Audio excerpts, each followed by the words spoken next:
Alright, so today we're going to talk about half-diminished chords, or otherwise known as minor 7 flat 5 chords. We're going to talk about why they're the most tense sounding chords that you hear, at least in the major scale and the major group of modes, and why you probably are not going to use them as a tonic chord, but there are some interesting ways to use them musically. So let's first unpack the construction of the chord. So it has two different names. The minor 7 flat 5 name might make more sense if you know a little bit of theory already. Let's say we have ourselves a regular minor 7th chord. I'm going to use C sharp in this case.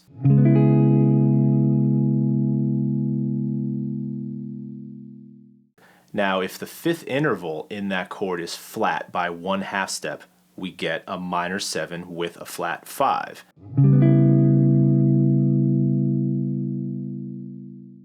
Now from that sound, you can probably tell why you would not want to use it as a tonic chord, because a tonic chord always wants to have a nice resolved, complete sound, and that sound is kind of the opposite.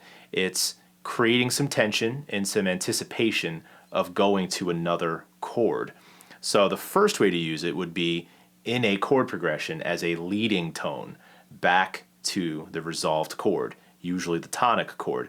If I was in a major key, let's say A major, this would be how I'd want to use it. It would be the final chord in the diatonic sequence. So in this case, it would be a G sharp half diminished.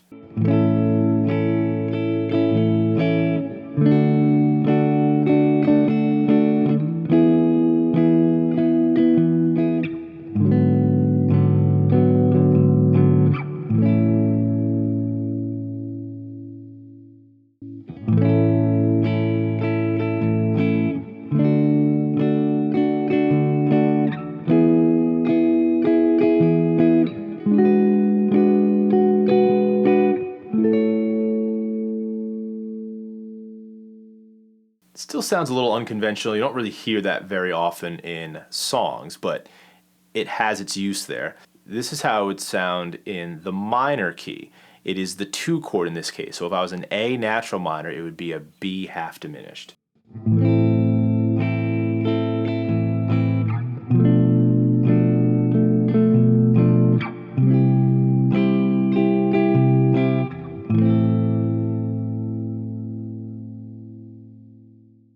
Again, has its use, but you don't really hear it that often being used in that context. So that leaves us with another interesting way to play it as an inversion of another chord. Now stick with me here. So let's say we're playing a dominant chord, an A dominant 7. That would be the tonic chord if we were playing modally in A mixolydian. So this is an A dominant 7 chord.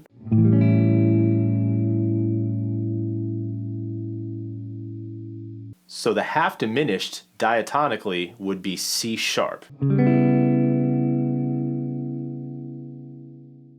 Now if you look at the construction of that compared back to the tonic chord, it actually is an inversion of an A dominant 9. So if I wanted to add the second interval an octave higher, that would be technically the 9th interval, but it is the same. The second interval and the 9th interval are the same. Calling it the 9th is basically addressing it as a compound interval. So I can have a root, major 3rd, perfect 5th, minor 7, major 9. Okay? So that gives us the sound of a A9.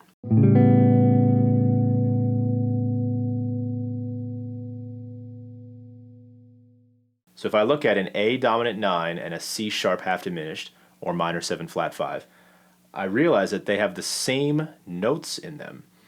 Now, they kind of serve a different purpose as far as the push and the pull of the intervals and the resolution, but the C sharp half diminished is essentially an inversion of A dominant 9. So a good way to use this is if I play a C sharp half diminished arpeggio over top an A dominant 7 or an A dominant 9. It doesn't really matter, but as long as that dominant sound is in there, you'll get the idea of how it's supposed to sound.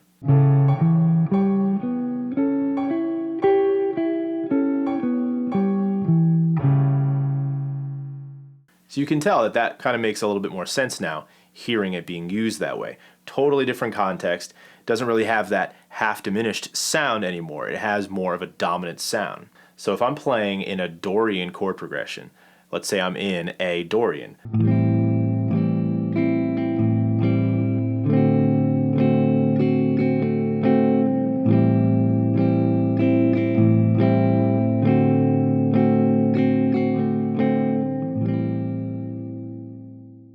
So whenever that D7 chord shows up, in this case, I can play an F sharp half-diminished arpeggio over top of that chord, and it's going to sound like I'm basically playing an inversion of what would be a D dominant 9.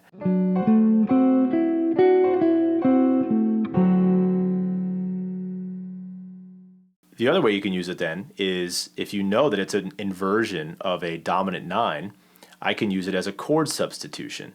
If I'm playing, let's say, a 2-5-1 chord progression in a jazz type of setting, then I usually want to, on that 5 chord, play the dominant chord. So if I'm doing, let's say, 2-5-1 in A,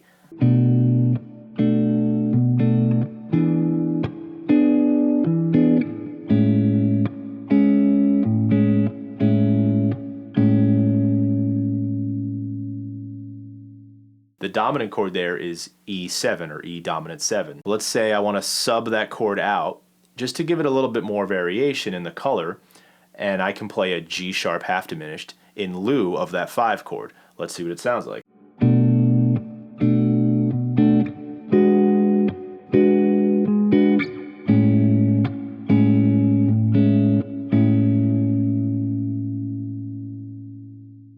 Now it doesn't have to be a complete substitute. What I can do instead is I can actually play the E7 chord as it originally was, but then go into the G sharp half diminished and just kind of create some more anticipation and more tension, something like this.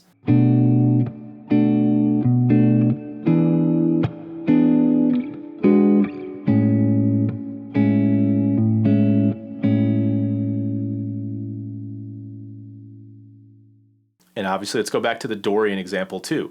This could work for Dorian. Let's see what it sounds like.